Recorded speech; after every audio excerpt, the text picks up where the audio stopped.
میرے نبی پاک علیہ السلام نے فرمایا جس کے ذمے بہنیں لگ گئی، جس کے ذمے بہنیں جس کے ذمے لگ گئی، باپ کمزور ہو گیا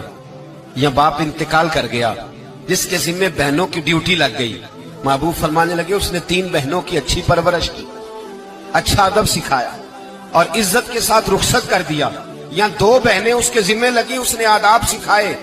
یہ ابو داؤد شریف ہے، ابن ماجہ ہے، اور پھر ان کو رخصت کر دیا عزت کے ساتھ۔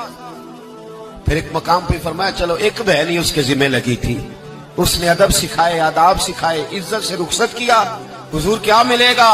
فرمایا باقی نیکیوں والوں کو ثواب ملے گا، جو بہنوں کا بوجھ اٹھائے گا جس طرح میری 2 انگلیاں جڑی ہوئی ہیں اس طرح میرے ساتھ جڑ کے جنت میں داخل ہو جائے گا۔ ابھی اس حق کا تعین کس نے کیا؟ نبی پاک صلی اللہ علیہ وسلم۔ اب اگر کہیں یہ کہا جائے کہ بس بھئی صحیح ہو گیا،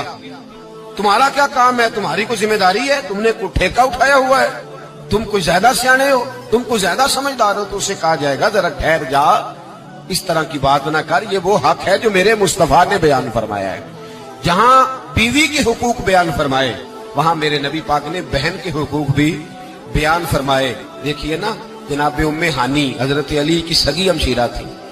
نبی پاک صلی اللہ علیہ وسلم کی چچا زاد بہن تھی، پر اللہ کے رسول ہمیشہ انہیں تحفے بھیجا کرتے، ان سے محبت فرماتے، ان کے بچوں کے ساتھ پیار کرتے۔ فرمایا علی کی بہن نہیں، یہ میری بھی بہن ہے۔ کیا لوگوں کو تاریخ کی وہ بات یاد نہیں؟ آج میں نے دیکھا ہے بھائی کے پاس شاہ خرچیوں کے لیے بڑے پیسے ہوتے ہیں، بھائی کے پاس بڑا سرمایہ ہے، جب شاہ خرچیاں کرنی ہو، سال کے بعد 2-3 چکر کاغان نران کے بھی لگانے ہو تو اس کے پاس روپیہ ہے، پیسہ ہے، اور اگر اس کی اماں کہہ دے کہ بیٹا عید کا موقع ہے، کوئی پرانا جوڑا ہی اٹھا کے بہن کو دے آ، تو کہتا اماں حالات بڑے سخت ہیں، اب میں تمہیں کیا بتاؤں۔ ہمیں وہ بات یاد نہیں کہ نبی پاک کی رضائی بہن جناب شیمہ جب ان کے قافلے کے خلاف مسلمان لڑے، انہوں نے جنگ کی اور وہ قید ہو کے آئی، تو حضرت ابو ہریرہ سے کہنے لگی جا کے مصطفیٰ کریم کو بتاؤ میں تمہاری بہن ہوں۔ حضرت ابو ہریرہ کہتے ہیں میں بی بی کا پرانا دوپٹہ دیکھتا، اس کی کیفیات دیکھتا، پھر جملے دیکھتا، مجھے سمجھ نہ آتی، تو میں نے جا کے حضور سے کہا کوئی شیمہ نام کی بی بی ہے؟ تو کہتے ہیں ابھی میں نے جملے بھی پورے ادا نہیں کیے، نبی پاک ممبر سے اٹھ کے کھڑے ہو گئے اور رسول پاک کی چادر مبارک ممبر پہ رہ گئی، محبوب اٹھ کے گئے